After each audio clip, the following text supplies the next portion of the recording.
It's a network of professional engineering organisations in 23 different countries so far, and we're working together to develop, in collaboration with national governments, sustainable national energy plans.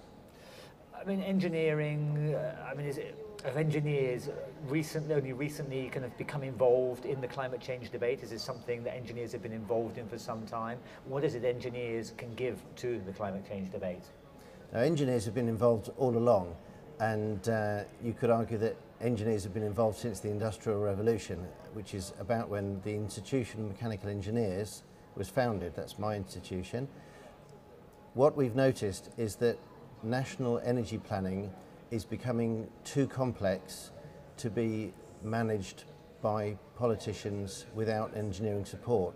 Anything in future energy planning has to involve engineers.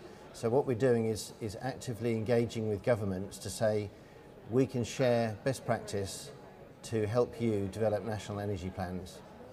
And are politicians in general responding to that offer of help? And it seems like a vital, obvious offer of help in some ways, but do they generally respond well? Definitely, yes. In fact, we get politicians coming to us saying, please tell us what to do. That's my experience.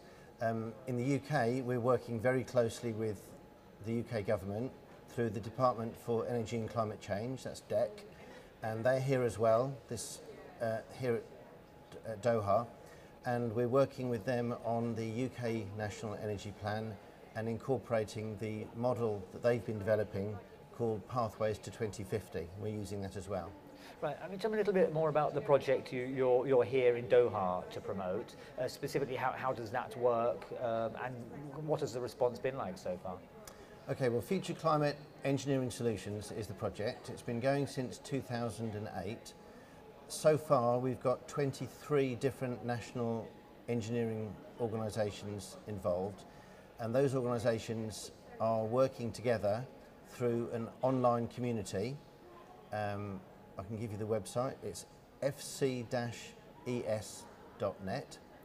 and we're working together through that online community to help our national governments develop the most sustainable energy plan. And one of the key things as engineers is that everything has to be data backed. So rather than building an energy plan based on politics or ideology, we're using data, and we're using a large pool of very senior engineering expertise to analyse the data, to find out where we are today, to work out where we want to be in the future, and then using our engineering expertise, we are building energy plans that deliver social equity, environmental protection, and economic stability, and keeping the lights on.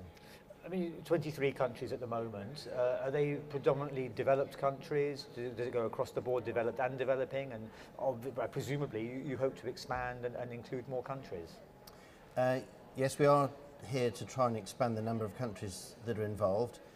The countries at the moment are a mixture. We've already got America, Russia, China and India involved, so that's great. We are inviting other countries to join in, and we have a meeting tomorrow morning. We're hosting a breakfast event at the Sheraton here in Doha from 9 till 11, and we're inviting especially government representatives who are here in Doha to come along so that they can encourage their National Engineering Association to join up with us.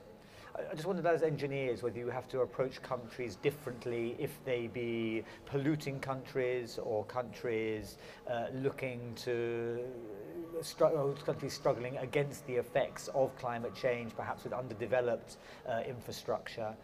How different does the approach have to be? But radically, I would imagine. Yes, absolutely. Each plan for each country will be completely different. So what we're doing is trying to share best practice in how to respond to what is needed in each country, socially, environmentally and economically. To share the best practice how to do that, we're not trying to say one size fits all. But what we do recognise is that as well as each country having a different context in terms of resources or anything, each country So, Right, like, yeah, no problem. as well as having a different resource base, each country might have different access to good engineering expertise. Some countries might have stronger or weaker links between engineers and government, and it's those things that we're trying to share best practice on.